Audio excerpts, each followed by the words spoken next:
Hey everybody, I hope you're all doing well and welcome to another tutorial video. In this video, I'll be explaining to you guys how you can join the Thieves Guild in Skyrim, so let's get right into it.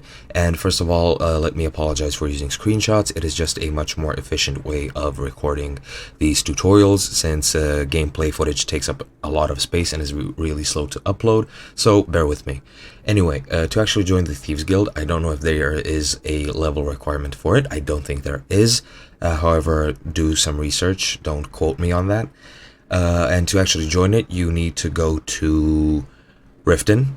And once you go to Riften, once you pass the guards who will try to shake you down for some gold, you will be, well, in Riften, but in Riften you have to go to the main square, or rather to the market. There, this guy on the screen that you see him, Brynjolf, will be selling some snake oil potion. And you will be either approached by him or you can talk to him yourself. I don't know exactly, I don't remember. It's been a long time since I did that.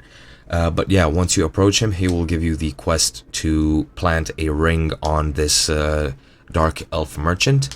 And once you actually do plant the ring on him, he will congratulate you for a job well done and take you below to the, or rather he won't take you, but he'll tell you to go to the Riften Cistern, or rather the sewers of Riften, and go through it and arrive at the Ragged Flagon where the Thieves Guild is based.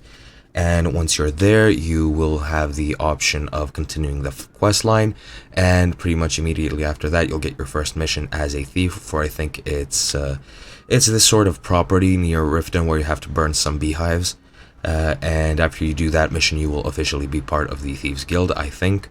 And yeah, that's pretty much all there is for this tutorial. I hope you enjoyed, and I'll be seeing you guys next time. Goodbye.